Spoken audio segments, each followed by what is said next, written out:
Hi, Joe Coffey here for Premier Guitar. We are on location in Meridian, Mississippi. As guitar players, you'll know there are two things significant about Meridian. First of all, Peavey is here. Also, it's the birthplace of Jimmie Rogers. So, we are at the Jimmie Rogers Museum. We're going to go in and look at all the artifacts related to his career, and as you probably know, there are some very special guitars in there, one of which is arguably one of the most important guitars in America, maybe the world. Let's go in and take a look. Hi, Betty Lou. Joe Coffey. Hey, Joe, nice to have you. We're so excited that Premier Guitar Magazine has chosen to visit the Jimmie Rogers Museum.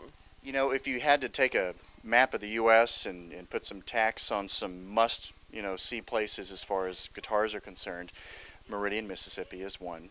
You've got a very special guitar here. I'm excited to see that. Right. Of course, we are the museum which represents the father of country music, Jimmie Rogers. He was the first person ever inducted into the Music Hall of Fame, Country Music Hall of Fame. And when you think Jimmie Rogers, you think country music, yodeling, and guitars. And this is certainly a great place for music lovers to come and learn more about Jimmie Rogers, but especially to see the special instruments that we have here at the museum. So what's this first piece we're going to look at? Well, this first guitar is a double-neck Stella guitar, which was manufactured in New York in 1909. And it was donated to our museum by Weaver Mayflower of Arkansas. And you can look at it and you can tell it's very unusual because it's not shaped like a normal guitar. Being a guitar expert, I'm sure you can identify right away what's different about that guitar. Well, it's a double neck, and the headstocks are connected at the top there. No frets on the top neck. That's very interesting. That is very interesting, and we have a lot of people who come in here and they try to figure out how you play this and exactly how it works. Well, definitely a neat piece. You can see a lot of wear and tear on this guitar. 1909, wow. It was manufactured in 1909. This is unusual because it's actually a guitar that Jimmie Rogers purchased for someone else. It's a Gibson guitar which was purchased by Jimmie Rogers for Elsie McWilliams. And of course, Elsie McWilliams is the lady who wrote or helped write most all of the Jimmie Rogers music. And Elsie McWilliams has let us use this guitar on display. She was very interested in the museum, and her family was very interested in having a part in the museum, and so we're very proud to have this Gibson guitar. This is the original Jimmie Rogers guitar, and it was donated to Jimmie Rogers on June 27th, 1928. And was actually personally presented to Jimmie Rogers in Washington, D.C. by Mr. C. Frederick Martin, who was president of the Martin Guitar Company. This specially made guitar is also seen in that world-famous photograph of the two thumbs up of Jimmie Rogers. We keep this in a safe because it's so valuable, and we only remove it from the safe a few times a year so that we can check out the temperature and so that we can add the liquid for the temperature guide for the guitar. As you'll notice on the guitar, the writing on the guitar, Jimmie Rogers is in mother of pearl. The guitar is beautiful. There's one addition that's been made, and that's a guard over the part of it, so where the pick guard is, you know. I see. There's a small crack underneath the pick guard, and that's I believe Ernest Tubb added that. Is that correct? Yes, he was concerned about the guitar, and of course you can see what a beautiful instrument it is. You and I were talking earlier, and you were identifying the material that the guitar is made from. You want to tell us about that? Yeah, it's Adirondack red spruce. I mean, it's got that special shade you only see in Adirondack red spruce. Brazilian rosewood sides, ebony bridge. It's a Martin Triple-Aught 45, and it's made with top-of-the-line 45 appointments. And from what I understand, the story goes that Jimmie Rogers had this guitar played with it. It's very significant because of, Jimmie Rogers, obviously, the father of country music, which begat the rest of the music we listen to today, for the most part, in America.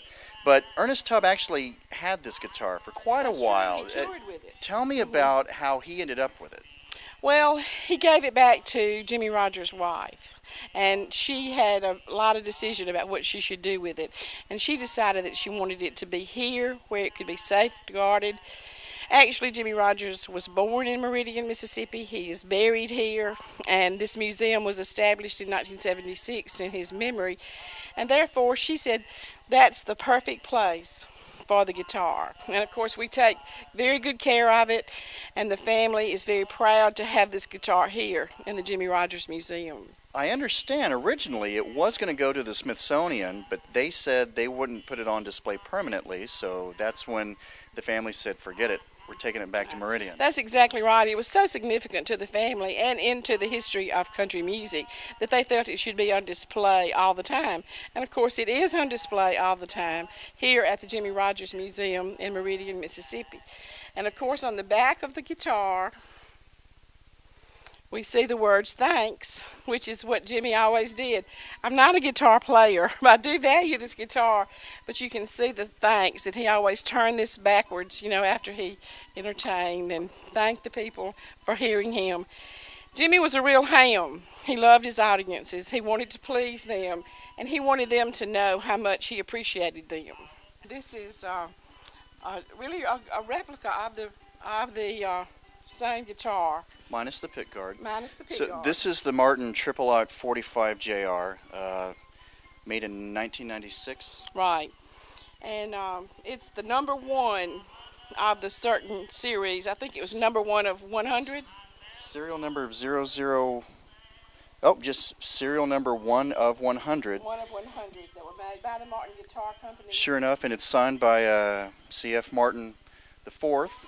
Okay. And of course, number 3, that's who signed that one and gave that to Jimmie in D.C. All right.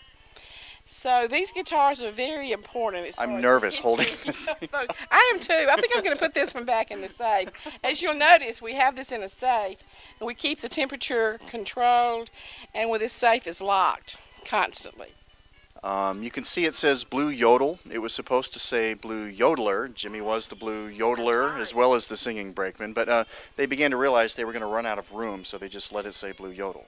And that's appropriate because his songs were Blue Yodel, number 1, number 2, and on down the line, and we know his songs as the Blue Yodels, so this guitar is still very appropriate. We invite people to come and see these guitars for themselves because this is a very big part of American folk music, the development of country music from folk music, and Jimmie Rogers, the father of country music. And anybody can come here. Yes, we are open on a regular basis, and you can call and come if we're not here when you are looking to come. We have a website, www.jimmierogers.com, and remember, it's I-E and R-O-D when you start to look that up. But we are proud to be the birthplace of Jimmie Rogers. We're proud to have the ability to perpetuate his memory and the music, which is so significant. After all, Bob Dylan said, after all, Jimmie Rogers is the man who started it all.